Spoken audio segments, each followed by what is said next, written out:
এখান থেকে একটা বিষয় প্রতীয়মান হয়, যতক্ষণ পর্যন্ত আপনি অন্যায়ের প্রতিবাদ করেন নাই ততক্ষণ পর্যন্ত আপনি সবার ভালো থাকবেন, ততক্ষণ পর্যন্ত আপনাকে সবাই দেখতে পাবে, ভালো বলবে, ভালো খাওয়াবে, খুব ভালো দেখবে।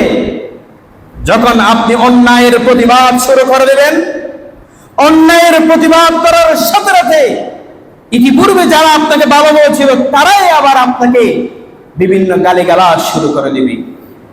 মুহররম বছরের আরবি হিজরি নববর্ষে প্রথম মাস, মুহররমের প্রথম জুমায় এসে আমরা উপনীত হয়েছি। এই বিষয়গুলো আমাদের কেন দরকার? কারণ হিজরি ক্যালেন্ডারের মধ্য দিয়ে মুসলমানদের ধর্মীয় চেতনা যা আমরা অনুসরণ করে থাকি। আমরা যেহেতু মুসলিম, আমাদের ধর্মীয় চেতনাগুলো আমরা পালন করি হিজরি সালের ক্যালেন্ডারের মধ্য দিয়ে। কিভাবে করে? রমজান আমরা পালন করি, হজ আমরা পালন করি, ঈদ, মুহররম, আশুরা, নিসফে শাবান থেকে শুরু করে কদর পালন, বিভিন্ন বিষয়গুলো আমরা হিজরি সাল ক্যালেন্ডারের মধ্য দিয়ে পালন করি। নাকি রমজান পালন করেন আপনারা ইংরেজি সাল দিয়ে, ইংরেজি তারিখ দিয়ে কেউ গণনা করে? হজ পালন করার সময় কি ইংরেজি তারিখ দিয়ে হয়? হয় না। আমরা হিজরি সালের ক্যালেন্ডারের মধ্য দিয়ে, আরবি তারিখের মধ্য দিয়ে চাঁদ নির্ভর করে আমরা মুসলমানদের ধর্মীয় চেতনাগুলো পালন করে থাকি। এই জন্য এই বিষয়গুলো আমাদের জানা দরকার। ইংরেজি সাল যেটা আমরা পালন করি, যেটা আমরা গণনা করি, এর কিছু ইতিহাস আছে। যেমন যে ইংরেজি সাল এটা খ্রিস্টানদের নিজস্ব একটি ধর্মীয় সাল। ইংরেজি সালটা কাদের? খ্রিস্টানদের। খ্রিস্টানদের ধর্মীয় একটি সাল হচ্ছে ইংরেজি সাল। কিভাবে করে আসছে? তাদের যীশু খ্রিস্টের জন্মের 1600 বছর পর, তাদের খ্রিস্টানদের যেভাবে করে তারা পালন করে, যীশু খ্রিস্টের জন্মের 1600 বছর পর এসে তারা 1582 সালে অষ্টম পোপ গ্রেগরিয়ান জুলিয়ান তিনি এই ক্যালেন্ডারটি আবিষ্কার করেন। তারা যীশু খ্রিস্টের জন্মের বছরটাকে 1 বছর 1 সাল গণনা করে তারা এই হিসাবটা চালু করেছে। তাদের মধ্যে দুইটি অপশন, একটা হলো এডি আর একটা হলো বিসি। দুই দিক থেকে তারা গণনা করে। এডি দ্যাট মিনস অফ হচ্ছে, এটা একটা ল্যাটিন ওয়ার্ড, এটা বলে আন্নো।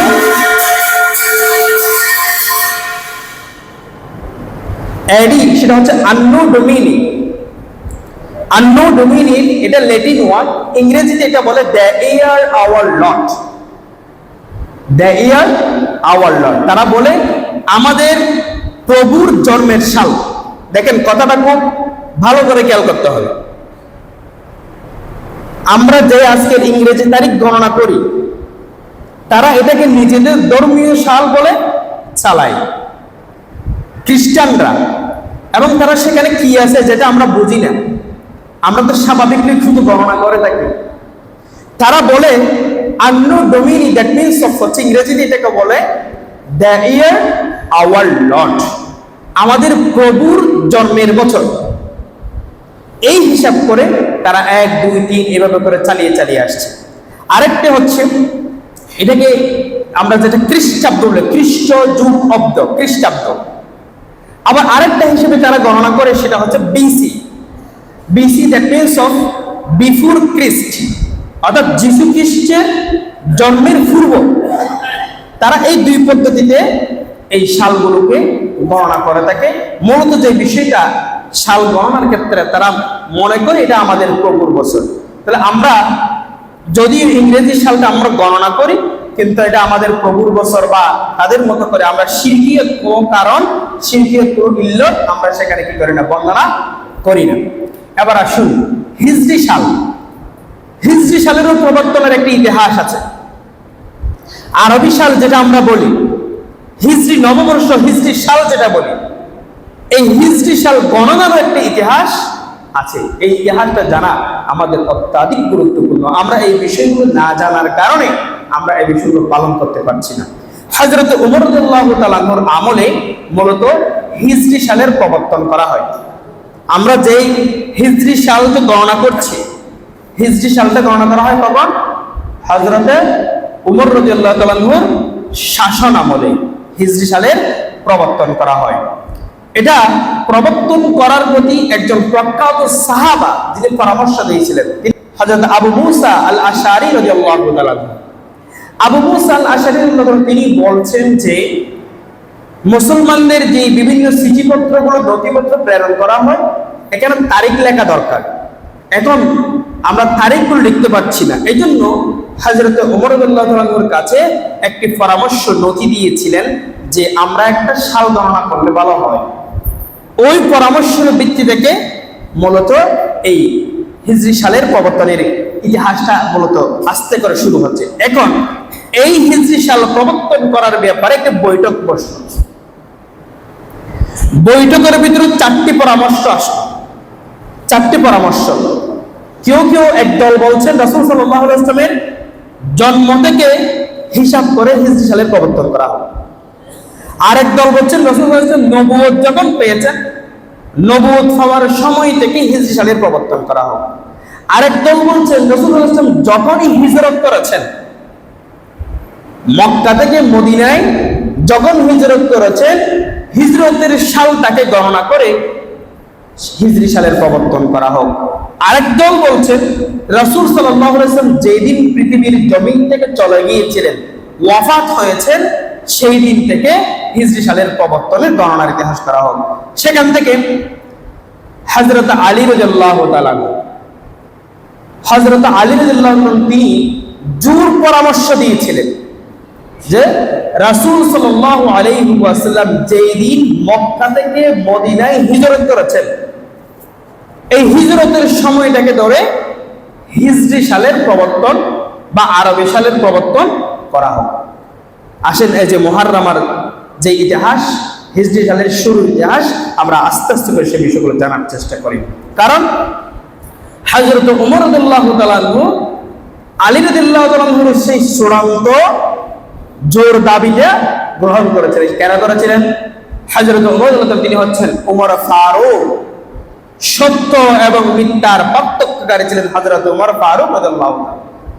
তিনি বুঝতে পেরেছিলেন সত্য এবং মিথ্যার পার্থক্য হয়েছে হিজরতের মধ্যে দিয়ে। আল্লাহ রাসূল যতদিন পর্যন্ত মক্কায় ছিলেন 40 বছরের আগ পর্যন্ত মক্কার মানুষেরা তাকে আল আমিন, আস-সাদিক বিভিন্ন করে আদর আপ্যায়ন করতেন, মুহাব্বত করতেন, ভালোবাসতেন। যখনই তিনি নবুয়ত পেয়েছেন নবুয়ত পাওয়ার সাথে সাথে তিনি যখন বলেন কালিমা যখন পাঠ করলেন লা ইলাহা ইল্লাল্লাহ মুহাম্মাদুর রাসূলুল্লাহ, যেই তোমরা রবগুলো মানো, বিভিন্ন উপাস্যগুলো মানো, সমস্ত রবগুলোকে বাদ দিয়ে যে আল্লাহ আমাদেরকে পৃথিবীর জমিনে পাঠিয়েছিলেন, যে আল্লাহ আমাদেরকে পৃথিবীর জমিনে লালন পালন করেন, সেই রবেরই আমাদেরকে ইবাদত করতে হবে। তিনি যখন কালিমা শাহাদাত পাঠ করলেন সাথে সাথে যারা আল আমিন, আস-সাদিক উপাধি দিয়েছিলেন তারাই আবার সেই রাসূলকে কবি, জাদুকর, গায়ক, পাগল বলে আখ্যায়িত করেছিলেন, ঠিক না? সেজন্য এখান থেকে একটা বিষয় প্রতীয়মান হয়, যতক্ষণ পর্যন্ত আপনি অন্যায়ের প্রতিবাদ করেন নাই ততক্ষণ পর্যন্ত আপনি সবার ভালো থাকবেন, ততক্ষণ পর্যন্ত আপনাকে সবাই দেখতে পাবে, ভালো বলবে, ভালো খাওয়াবে, খুব ভালো দেখবে। যখন আপনি অন্যায়ের প্রতিবাদ শুরু করে দেবেন, অন্যায়ের প্রতিবাদ করার সাথে সাথে ইতিপূর্বে যারা আপনাকে ভালো বলছিল তারাই আবার আপনাকে বিভিন্ন গালিগালাজ শুরু করে দিবে। সম্মানিত উপস্থিতি, হযরত ওমর ফারুক রাদিয়াল্লাহু তাআলা তিনি সেই দিন সত্য এবং মিথ্যার পার্থক্য বুঝতে পেরেছিলেন। আল্লাহ রাসূল সাল্লাল্লাহু আলাইহি ওয়াসাল্লাম যেই দিন মক্কা থেকে মদিনায় হিজরত করেছেন, এই মক্কা এবং মদিনার হিজরতের সময় থেকে শুরু করে হিজরি সালের প্রবর্তন করা হয়েছে। কারণ ইসলাম এটা ফুল বিছানো নয়, ইসলাম হচ্ছে কাঁটায় ঘেরা। ইসলাম ফুলের উপর দিয়ে চলে না। আমরা আজকে শুধু রাসূলের সুন্নাত পালন করি, কোনগুলো মিষ্টি মিষ্টি সুন্নাত গুলো আমরা পালন করতে জানি। রাসূল যে জিহাদ করেছেন, রাসূল যে অন্যায়ের বিরুদ্ধে লড়াই করেছেন, স্টেম রোলার হয়ে দাঁড়িয়ে গিয়েছেন, সেই সুন্নাহগুলো আমরা বাস্তবায়ন করতে জানি না। আজ যদি সেই সুন্নাহর প্রতি যে আমরা দাবি করতে পারতাম, মানুষের সম্পদগুলো লন্ডন খেতে পারতো না, অন্যের উপর জুলুম করতে পারতো না। আজকে সমাজের নেতৃত্বস্থানে যারা আছে তারা শুধু আমাদের উপর লালন করে মিষ্টি মিষ্টি সুন্নাতের প্রতি শুধু অবহেলা দেয়। যখন কোনো অন্যায় হয় আমাদের শাসকগুলো মুখে চোখে আঙ্গুল দিয়ে বসে থাকে, কোনো খারাপ তারা আর চোখে দেখে না, ঠিক কিনা? সেজন্য সমাজ থেকে অন্যায় দূরীভূত হয় না। সম্মানিত উপস্থিতি, হিজরি সালের ইতিহাসটা বলার একটাই কারণ, সেটা হচ্ছে হিজরি সালটাও প্রবর্তন হয়েছে পৃথিবীর জমিনে সত্য এবং মিথ্যার পার্থক্য করার জন্য।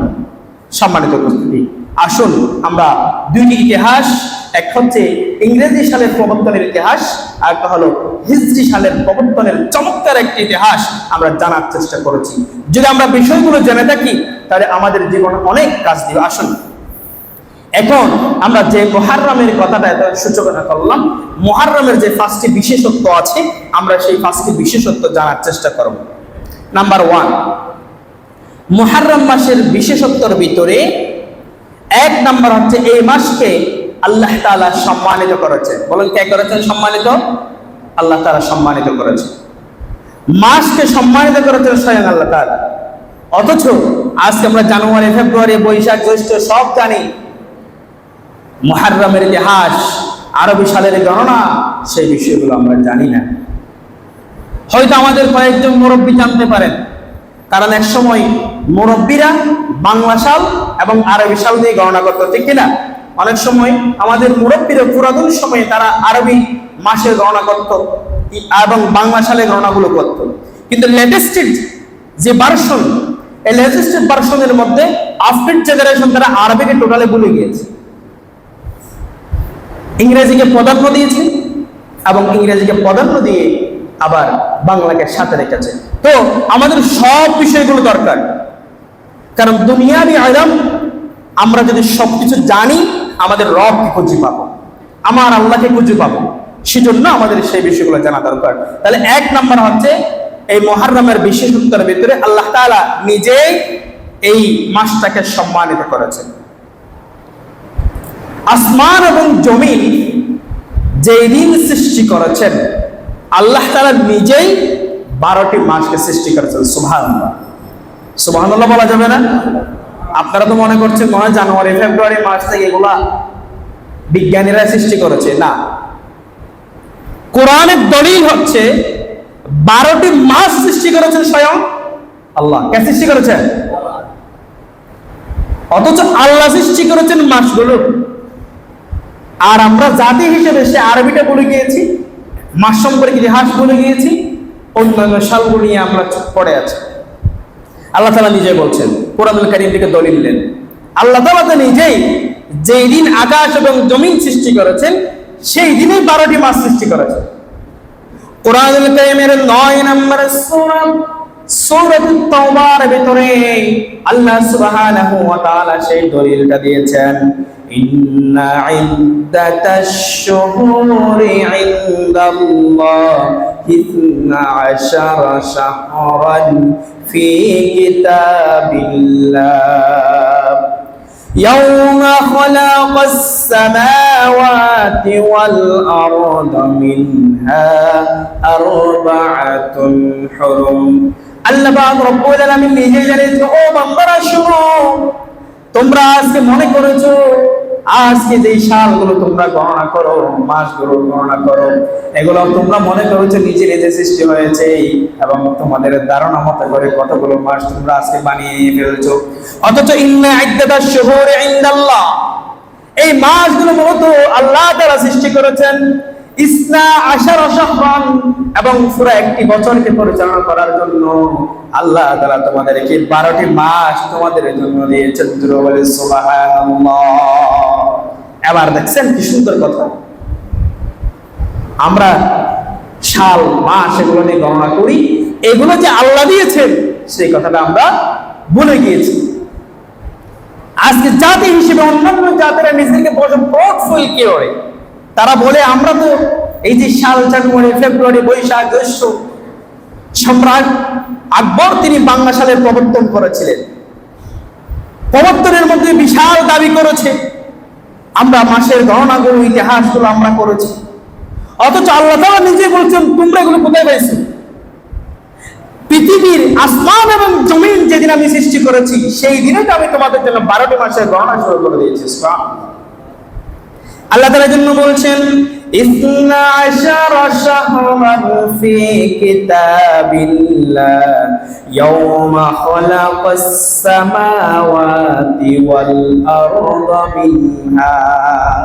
ও বান্দা, তোমাদের জন্য যাতে করে মাসগুলো গণনা করতে পারো, তোমার ফোন থেকে তোমার ক্যালেন্ডার যাতে করে তোমরা সুন্দর করে গণনা করতে পারো, তোমার সময়টাকে মেনটেন করার জন্য পৃথিবীর কোনো বিজ্ঞানী, পৃথিবীর কোনো গবেষক তোমাদেরকে সেই থিওরি দেয় নাই, বরং কোরআনুল কারীমের ভিতরে জানিয়ে দিচ্ছেন আল্লাহ, ও বান্দা তোমাদের জন্য আমি 12টি মাস তৈরি করেছি। কখন জানো নাকি? খালাকাস সামাওয়াতি ওয়াল আরদ, যেই দিন আমি আকাশ এবং জমিনটাকে তৈরি করলাম সেই দিনই সাথে সাথে তোমাদের জন্য আমি 12টি মাস তোমাদের জন্য তৈরি করে দিয়েছি। সুবহানাল্লাহ। শুধু তাই নয়, এবার আসুন সেই কথা, আরবাতুল হুরুম খালাকাস সামাওয়াতি ওয়াল আরদা মিনহা আরবাতুল হুরুম। 12টি মাস যখন দিলাম, এই 12টি মাসের ভিতরে আরবাতুল হুরুম 4টি আবার হারাম মাস দিয়ে দিলাম। আরবাতুল হুরুম, আরবাতুল হুরুম মানে হলো সম্মানিত মাস, মর্যাদাপূর্ণ মাস, নিষিদ্ধ মাস। এবার এই আরবাতুল হুরুম শব্দ 4টি নিষিদ্ধ মাস, সেগুলো কি কি? আল্লাহ তাআলা বলছেন আমি তোমাদের জন্য 12টি মাস দিয়েছি। কথা ভালো করে বুঝতে হবে, তোমাদের জন্য আমি 12টি মাস দিলাম। বলেন কয়টা মাস? কথা বলেন কয়টা মাস? 12টি মাস। কথা না বললে হয়তো আমি বুঝবো যে আপনারা কথাটা বুঝেন নাই। 12টি মাস দিয়েছেন কে? নাকি ইংরেজরা আবিষ্কার করেছে? সম্রাট আকবর আবিষ্কার করেছে? ভারতবর্ষ আবিষ্কার করেছে? করে নাই। 12টি মাস দিয়েছেন কে? সন্দেহ আছে? যদি মনের ভিতরে সন্দেহ থাকে, ঈমানের দুর্বলতা আছে।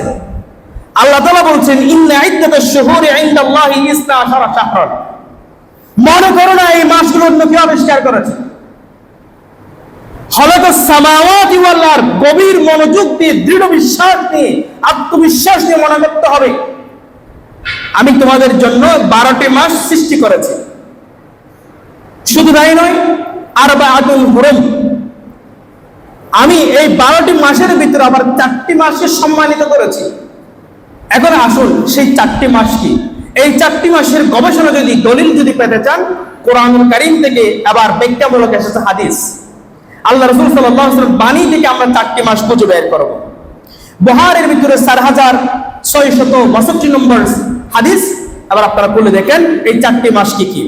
আন আবী বকর রাদিয়াল্লাহু তাআলা عن النبي صلى الله عليه وسلم قال إن الزمان قد استدار كهيئة يوم خلق الله السماوات والأرض سنة 12 شهرا منها 4 حرم 3 متواليات ذو القعدة وذو الحجة والمحرم ورجب مضر الذي بين جمادى وشعبان। 4টি মাস আরবাতুল হুরুম। 4টি মাসগুলো কি কি? আল্লাহ রাসূল সাল্লাল্লাহু আলাইহি ওয়াসাল্লাম নিজে এক্সপ্লেইন করেছেন, বর্ণনা করেছেন, ব্যাখ্যা করে উম্মতের জন্য জানিয়ে দিয়েছেন। উম্মতরা শুনো, আল্লাহ রাসূল সাল্লাল্লাহু আলাইহি ওয়াসাল্লাম বলেছেন ইয়াওমা খালাকাল্লাহুস সামাওয়াতি ওয়াল আরদ সানাতু 12 শাহরান। 12টি মাস আল্লাহ তোমাদের জন্য গণনার জন্য সুবর্ণ সুযোগ করে ব্যবস্থা করে দিয়েছেন।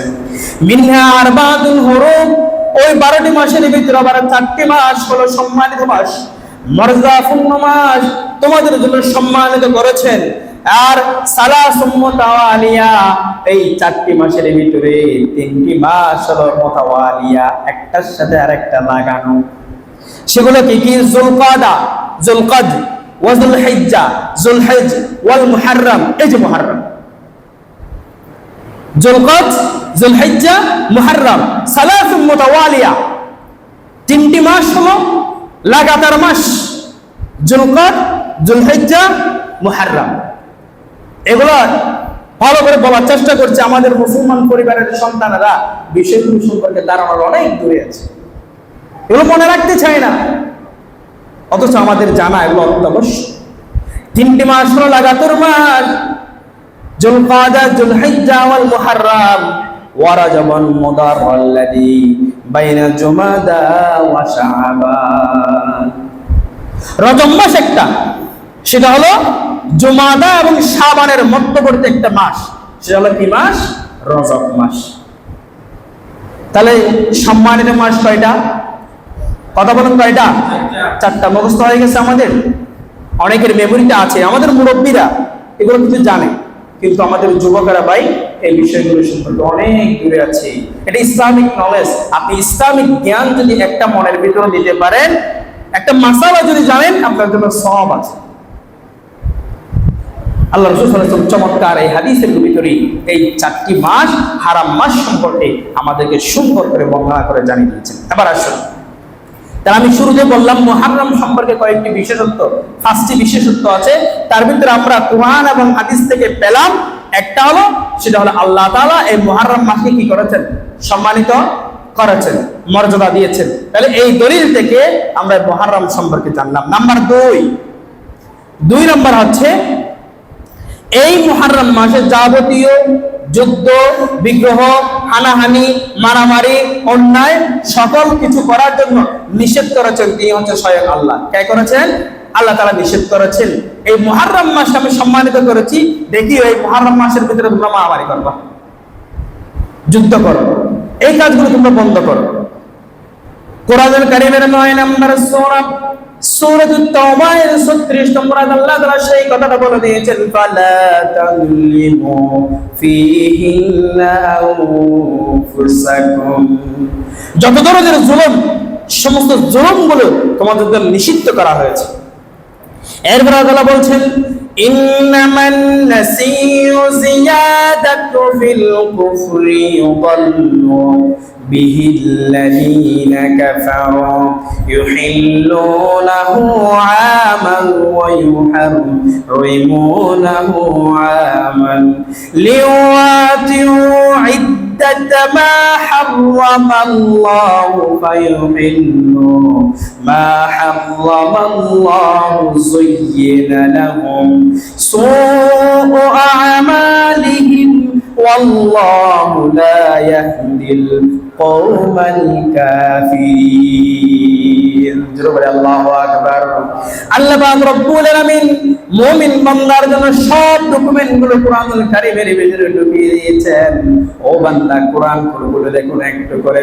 তোমাদের জন্য 12টি মাস আমি দিলাম, 12টি মাসের ভিতরে আবার 4টি মাস তোমাদের জন্য সম্মানিত করেছি। কিন্তু এই কথাগুলো জানার পর কাফের মুশরিকরা কি করে জানো নাকি? কাফের মুশরিকরা মুসলমানদেরকে তারা পাকড়াও করার জন্য, মুসলমানদেরকে গর্তে ঢোকানোর জন্য তারা বিভিন্ন পদ্ধতি কৌশলগুলো অ্যাপ্লাই করে। কিভাবে করে? বলে হারাম মাস এই মাসে নয়। তাদের যদি মন খারাপ থাকে, মুসলমানদের সাথে যখন মারামারি করতে ইচ্ছা হয়, তখন তারা বলে এই মাসও হারাম মাস নয়, আগামী মাসে যুদ্ধ বন্ধ থাকে। আমাদের সমাজে এরকম কিছু ফাসাদা গোলাম আছে যারা নিজেদের মন গড়া থিওরি গুলো সমাজে বাস্তবায়ন করতে চায়। দুইজনের সাথে যখন ঝগড়া হয়, এক পক্ষ কি বলে আমাকে কিছু হাদিয়া দাও, আমি তোমার পক্ষে আছি। আবার অমুক পক্ষে গিয়ে রাত্রিবেলা গিয়ে দেখা করে বলে বিচারের ফয়সালা আমি করব, আমি তোমার পক্ষে আছি। এই সমস্ত লোকগুলো সমাজে আছে না নাই? সমাজের এই সমস্ত ফাসাদা গোলামের কারণে সমাজ থেকে অন্যায় দূর হয় না। আর সেই কথা মোল্লার কোনো কথা নয়। এই তরিকা আল্লাহ পাক রব্বুল আলামিন কোরআনুল কারীমের ভিতরে দলিল দিয়েছেন। ও বান্দারা শুনো, কাফের মার্কা লোক যারা আছে, মুনাফিক মার্কা লোক যারা আছে, ফাসিক মার্কা লোকেরা আল্লাহর বিধানকে পরিবর্তন করে দিয়া নিজেদের মন মতো করে কিছু সংবিধান বানাতে চাই। ঠিক না? এজন্য আল্লাহ তাআলা বলছেন, ইন্নামান নাসিউ জিয়াদাতু ফিল কুফরি। ও কুফরদের কথাগুলো বলছে শুনো। ইউদাল্লু বিহিল্লাযীনা কাফারু ইউহিল্লুনাহু আমান ওয়া ইউহাররিমুনাহু আমান। তারা এই বছরে একটা কথা বলে, কিছুদিন পরে এসে বলে এটা আর একটা কথা। মানে কথার কোনো কি থাকবে না, স্টেশন ঠিক থাকবে না, এদিকে একটা কথা বলে ওদিকে আরেকটা কথা বলে, এইরকম আচরণ মুসলমানদের কোনো থাকতে পারে না। এগুলো কাদের কাজ? কুফরিদের কাজ। তো আমাদের মুসলমানদের ভিতরে যদি এই সমস্ত আচরণগুলো ঢুকে যায়, মনে করতে হবে তার ভিতরে ঈমানের লোভ পেয়েছে, কুফরিয়ত তার মনের ভিতরে ঢুকে যাচ্ছে।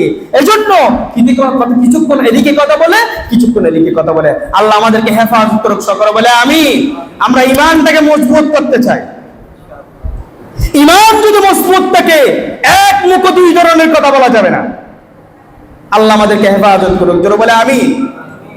আসুন তাহলে এই যে আয়াত থেকে আমরা যে বিষয়গুলো বুঝলাম সেটা হলো, যখন আল্লাহ তাআলা এই হারাম মাস দিয়েছেন, হারাম মাসের সম্মান আমাদেরকে বজায় রাখতে হবে। তাহলে দেখুন, মুহররম সম্পর্কে যে বিশেষত্বের কথা বলছিলাম, তার মধ্যে দুইটি বিশেষত্ব ইতিমধ্যে আমরা জানলাম। এক হলো আল্লাহ তাআলা নিজেই এই মুহররম মাসটাকে কি করেছেন? সম্মানিত করেছেন। নাম্বার 2, যত ধরনের যুদ্ধ, বিগ্রহ, অন্যায়, ফাসাদ মুহররম মাস থেকে নিষেধ থাকার জন্য বলেছেন। এবার আসুন নাম্বার 3 নাম্বার হচ্ছে আল্লাহ তাআলা নিজেই বলছেন যে এই মাস হচ্ছে আল্লাহর মাস, সম্মানিত মাস। হাদিসের ভিতরে সেই কথাটা আল্লাহ রাসূল সাল্লাল্লাহু আলাইহি ওয়াসাল্লাম খুব সুন্দর চমৎকার ভাবে উল্লেখ করে, যে বুখারীর ভিতরে সেই হাদিসটা এসেছে। আন আবি যর রাদিয়াল্লাহু তাআলা قال أي الليل خير وأي أشهر أفضل خير الليل جوف وأفضل أشهر شهر الله الذي تدعونه محرم। মুহররমের কথা বুখারীর ভিতরে এসেছে। আল্লাহ রাসূল সাল্লাল্লাহু আলাইহি ওয়াসাল্লাম বলছেন, সবচেয়ে উত্তম মাস কোনটা জানো? বলছে উত্তম মাস হচ্ছে তাদউনাহুল মুহররম। মুহররম মাসকে তোমাদের জন্য সম্মানিত করেছেন এবং এটা আল্লাহর মাস বলে স্বীকৃতি দিয়েছেন। অথচ আজকে মুহররম শব্দটা বারবার উল্লেখ করার কারণে আমাদের মেমোরিতে, আমাদের কানগুলো সেট আপ হয়েছে। এই বিষয়গুলো আমাদের মন থেকে অনেকগুলো, বিশেষত আমার ছাত্ররা, যুবক ভাইদের প্রতি আমি মনোযোগ আকর্ষণ করব। আমরা বিষয়গুলো খুব মনোযোগ সঙ্গে ইসলামিক নলেজগুলো আমরা এজিট করার চেষ্টা করব। আমি একজন মুসলমান পরিবারের সন্তান, যাতে মানুষের সামনে আমরা উপস্থাপন করি। আসুন তাহলে আমরা যে 3টা বিষয় জানলাম। 3 নম্বর হচ্ছে আল্লাহ তাআলা এই মুহররম মাসকে কি করেছেন? মর্যাদাবান করেছেন এবং সম্মানিত করেছেন, আল্লাহর মাস বলে স্বীকৃতি দিয়েছেন। নাম্বার 4, নফল রোজার বিশেষ মর্যাদা। এই মাসের মধ্যে নফল রোজার প্রতি বিশেষ মর্যাদা আছে। عن أبي هريرة رضي الله تعالى عنه قال رسول الله صلى الله عليه وسلم أفضل الصيام بعد رمضان شهر الله المحرم। মুসলিম শরীফের ভিতরে হাদিস এসেছে, আল্লাহ রাসূল সাল্লাল্লাহু আলাইহি ওয়াসাল্লাম নিজে বলছেন, রমজানের পরে সবচেয়ে বেশি সম্মানিত যে মর্যাদা, রোজা রাখার যে ফজিলত, সেটা হচ্ছে এই মুহররমের মাসে রোজা রাখার ফজিলত হচ্ছে রমজানের পরের স্থান। কারণ এটার একটা ইতিহাস আছে। যখন রমজানুল মুবারকের রোজা ফরজ হয় নাই, তখনই এই রোজার প্রচলন ছিল। এই রোজার প্রচলন ছিল রমজানের রোজা ফরজ হওয়ার আগে পর্যন্ত। তখনকার সময়ে ইহুদি খ্রিস্টানরা পর্যন্ত এই রোজাটা পালন করে। عن ابن عباس رضي الله تعالى إنه يوم تعزمه يهود والنصارى فإذا كان العام المؤمن وشاء الله ثم اليوم التعزي فلم يأتي العام المؤمن। যখন মদিনায় হিজরত করে গেলেন আল্লাহ রাসূল সাল্লাল্লাহু আলাইহি ওয়াসাল্লাম, মদিনায় হিজরত করে সাহাবাদেরকে নিয়ে গেলেন। কিছু সাহাবা এসে আল্লাহ রাসূলকে বলছেন, ইয়া রাসূলুল্লাহ, আজকে ইহুদিরা রোজা রাখতেছে। আল্লাহ রাসূল জিজ্ঞেস করলেন, কেন রোজা রাখো? বলে যে আমাদের মুসা তিনি এই দিনে রোজা রেখেছিলেন, সেজন্য আমরা রোজা রাখলাম। কেন? বলে যে তিনি বিজয় অর্জন করেছিলেন। এবং আরো বলছেন, মুহররমের এই সময়ে আমরা এই দিনে একটা রোজা রাখি। আল্লাহ রাসূল সাল্লাল্লাহু আলাইহি ওয়াসাল্লাম বলছেন, তাহলে ঠিক আছে, আগামী বছর যদি আমি বেঁচে থাকি, আগামী বছরে তাহলে আমরা 2 দিন রোজা রাখবো। একটা হলো 9 তারিখ, একটা হলো 10 তারিখ। তাহলে মুহররমের এই বিশেষত্বের ভিতরে রোজা রাখার যে ফজিলত, সেটা হচ্ছে আমরা চেষ্টা করব মুহররমের 9 তারিখ এবং মুহররমের 10 তারিখ আমরা রোজা রাখার চেষ্টা করব। কথাটা এখন বলে বলছি কেন, আগামী জুমাবার পড়বে মুহররমের 10 তারিখে। মুহররমের 10 তারিখের ব্যাপারে বিশেষত্ব আছে, সেটা সেই দিন বলবেন ইনশাআল্লাহ। এখন সময় শেষ, কথা আর বাড়াবো না। কিন্তু 9 তারিখ এবং 10 তারিখ আমরা রোজা রাখার চেষ্টা করব। যদি কেউ আমরা 9 তারিখ রাখতে না পারি, তাহলে 10 তারিখ এবং 11 তারিখ রোজা রাখার চেষ্টা করব।